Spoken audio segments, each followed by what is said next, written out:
pela janela de nosso apartamento o movimento frenético das ruas, fruto do desespero das pessoas que descobriam, pouco a pouco, que seus dias em nosso mundo estavam contados.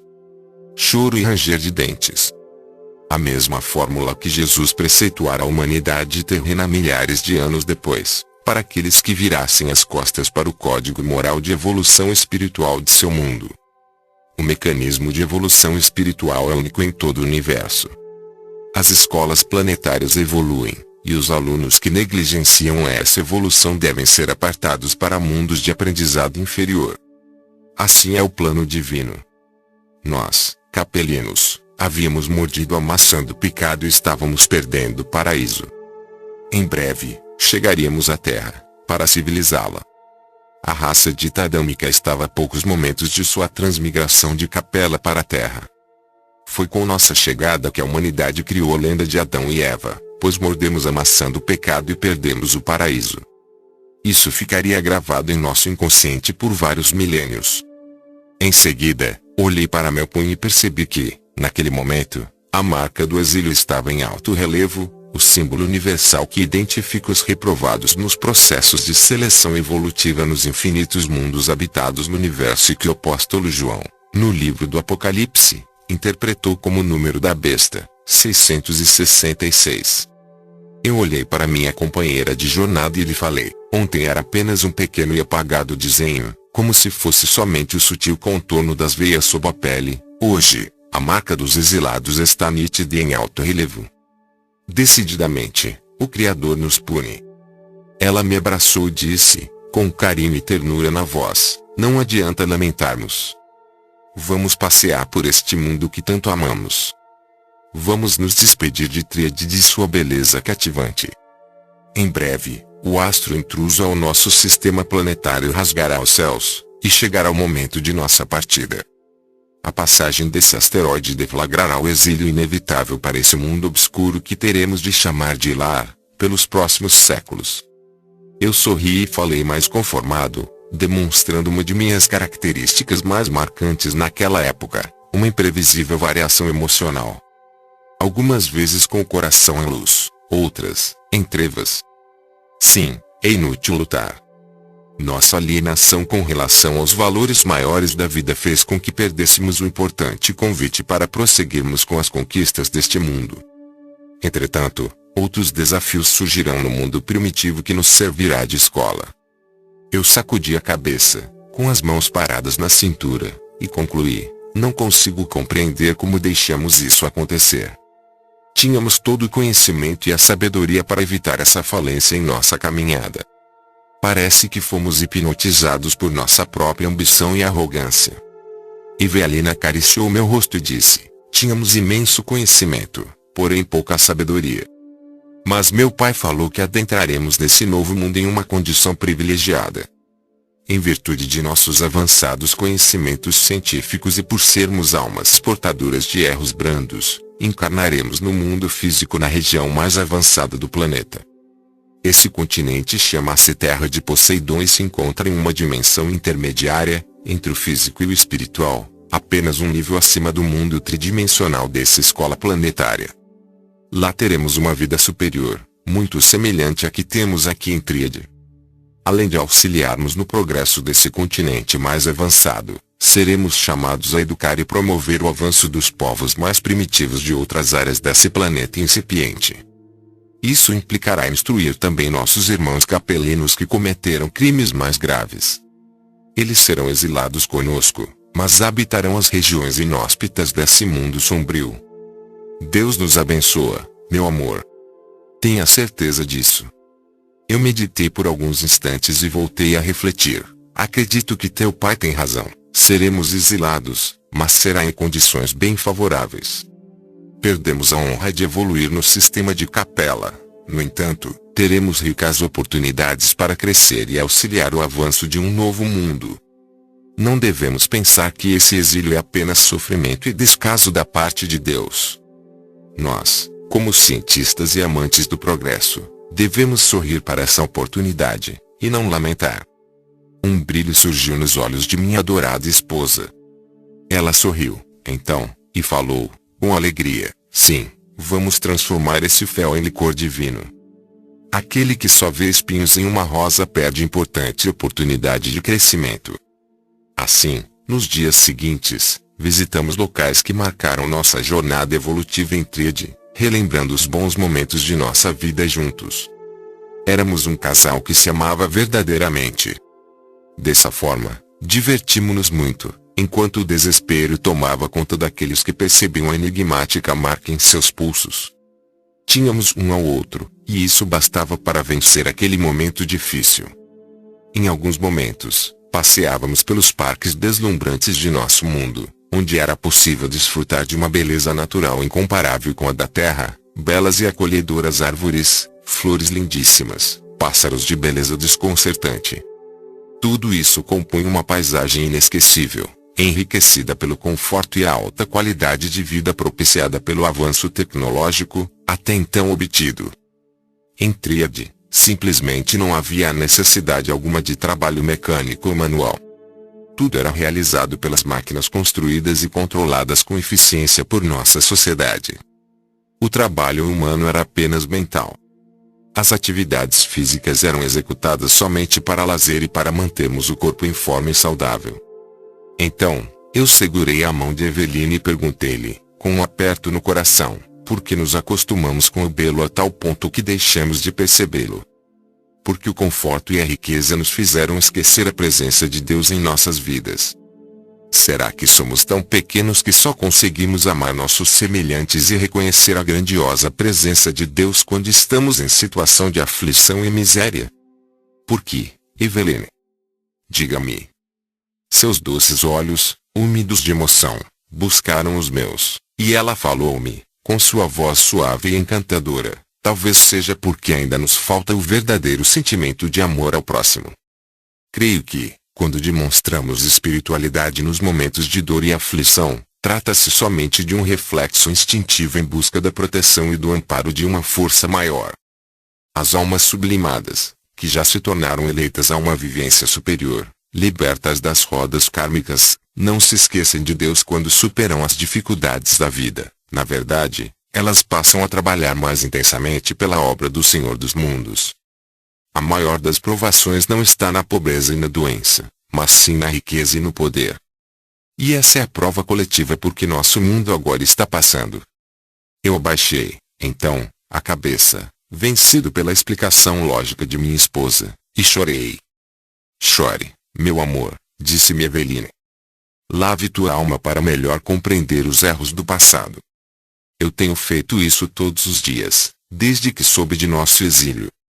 Quero marcar esse ensinamento em minha alma de forma definitiva, para jamais cometer esse equívoco novamente. Procurei agir como ela e, em nosso último dia em tríade, tomei uma iniciativa que levou minha esposa às lágrimas de felicidade. Decidi me despedir de seu pai de forma carinhosa e sem ressentimentos. Nas últimas semanas, eu estava culpando por não nos ajudar a evitar o exílio, mas havia me decidido a enfrentar nosso destino com outros olhos. Acataria a vontade de Deus de queixo erguido, sem lamúrias. E, assim, de coração leve, aguardamos a aproximação do astro intruso no céu de tríade. Aquele foi um dia estranhamente calmo. A ação sedativa e hipnótica do asteroide higienizador fez os exilados entrarem em estado de sonolência e alienação. Andavam pelas ruas quase como autômatos. À noite, ele surgiu, então, realizando um espetáculo sinistro no céu, como se fosse uma bola de fogo a sugar nossas almas, levando aqueles que haviam se esquecido que o objetivo da vida é, acima de tudo, evoluir a chama da purificação. E aqueles que fogem desse compromisso, escravizando-se ao mundo das ilusões, precisam ser despertados por meio da dor, já que o amor e a sabedoria não encontraram guarida em seus corações. Aguardamos o momento final sentados em poltronas confortáveis, na sacada de nosso apartamento. Vestindo nossas melhores roupas e de mãos dadas, sem nada dizer, ficamos a observar a aproximação daquela terrível bola de fogo, que parecia hipnotizar-nos. O imenso asteroide cruzou os céus de nosso planeta, entrando em choque com a atmosfera, causando um assustador espetáculo de cores e sons. O estrondo era ensurdecedor e lembrava o rugido de um leão ansioso por atacar suas vítimas. Apertei a mão de Evelyn, demonstrando-lhe segurança. Ela olhou para mim de forma serena, com um sorriso amável emoldurando seu belo rosto. Em poucos minutos foi possível ver as almas já desencarnadas sendo atraídas, de forma incontrolável, pelo estranho objeto nos céus. As almas despreparadas de Tríade gritavam desesperadas de medo, acreditando-se condenadas a um inferno eterno ou, então, ao aniquilamento. Não demorou muito para os exilados que ainda viviam na esfera física, assim como nós, serem despregados de seus corpos, sofrendo aquela atração irreprimível. Ao contrário do que está acontecendo na Terra atualmente, a passagem do astro intruso no céu promoveu instantaneamente o desenlace físico de todos os exilados, que foram carregados de uma única vez para seu novo mundo, a Terra. O atual processo de exílio planetário de nosso mundo durará cerca de 100 anos, e as almas que serão expurgadas já estão sendo preparadas para o translado rumo ao planeta absinto, de forma gradual e sistemática. Em questão de poucos minutos o asteroide passou bem à nossa frente. Segurei firme a mão de minha esposa e disse-lhe: sinto-me tranquilo. Estarei, em breve, em um mundo desconhecido, onde viverei muitos desafios. Mas você estará lá comigo, e isso me traz paz ao coração. Quero viver ao teu lado por toda a eternidade, meu amor. Evelyn ficou com os olhos marejados e falou com sua voz doce, asfixiada pelas lágrimas: eu amo você e vou estar sempre ao seu lado. Naquele instante, um fogo intenso se apoderou de nossas almas, e rapidamente fomos arrebatados de nossos corpos físicos, que caíram sem vida. Com a velocidade de um raio, fomos atraídos em direção àquele enigmático asteroide que parecia possuir vida própria. Era um verdadeiro monstro executor. A sensação era de uma pressão atrativa e insuportável e, ao mesmo tempo, de um calor que parecia queimar-nos a pele. Respirávamos rapidamente, por diversos minutos, por causa da ansiedade incontrolável e também para tentar, inconscientemente, controlar aquele fogo que parecia nos consumir. E, como se uma morte não fosse o bastante, sofremos uma segunda. Para atravessarmos o portal dimensional, simbolizado pelo astro intruso, foi necessário nos desfazermos não só do corpo físico, mas também do perispiritual. O perispírito é o corpo intermediário que liga o espírito ao corpo físico. E também um veículo de manifestação mais sutil, do qual o espírito se utiliza em sua vida espiritual, quando está vivendo fora da dimensão humana. A migração para o planeta Terra exigia que nos despojássemos de todos os corpos elaborados a partir do sistema astral e biológico dos mundos regidos pela estrela de Capela. A viagem dos exilados realizar-se-ia tão somente com a alma, que pode se deslocar na velocidade do pensamento. Depois de alguns momentos de atordoamento, quando em nenhum instante soltei a mão de Evelyn, conseguimos perceber novamente o mundo ao nosso redor. Estávamos todos sendo conduzidos pelo asteroide, que continuava a queimar, em atrito com a atmosfera do planeta. Assim, em seguida, sem aviso prévio, nossos corpos astrais começaram a se desfazer, como se estivéssemos derretendo. Vivemos mais uma sensação incontrolável de dor e medo. Evelyn me abraçou como uma criança assustada e soltou um gemido que cortou meu coração. Em poucos segundos, deixamos de ter uma forma de manifestação humana. Nossos corpos literalmente se desfizeram. Uma sensação horripilante. Tornamo-nos apenas centelhas divinas, uma chama de consciência, feitos à imagem e semelhança de Deus, que assim o é. Víamos-nos somente pelos olhos da alma, pois não podíamos mais nos reconhecer pelos sentidos sensoriais humanos. Era inútil procurar a mão de minha amada. Não tínhamos como nos segurar mais um ao outro, entretanto, a intensidade de nosso amor nos manteve unidos por toda essa terrível experiência de dupla morte. Um novo e pavoroso estrondo se seguiu e, repentinamente, abandonamos o asteroide, que era apenas um portal interdimensional. Fomos todos transmigrados de Capela para o sistema solar, na órbita do terceiro planeta, a Terra. Tudo isso foi realizado em apenas alguns poucos segundos, na velocidade do pensamento. Todo o processo foi conduzido por espíritos da Ordem dos Arcanjos, seres de evolução muito superior à compreensão humana, responsáveis pela administração sideral dos dois sistemas estelares envolvidos, Capella e Solar. Eles mantinham-se serenos e nos olhavam com imenso amor e respeito. Isso tranquilizou-nos. Além do mais, percebíamos neles absoluto controle da situação. Nada poderia dar errado.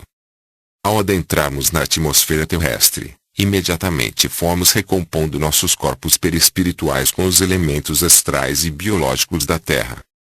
O choque foi dantesco. Para traçarmos um perfil comparativo, foi algo semelhante a estar acostumado a beber água pura em tríade e ter de beber água lamacenta e contaminada na Terra.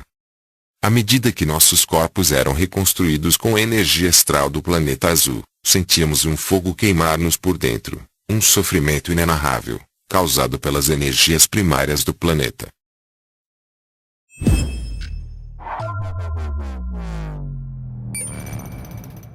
Se gostou do vídeo, deixe seu like e compartilhe. Vitória da Luz.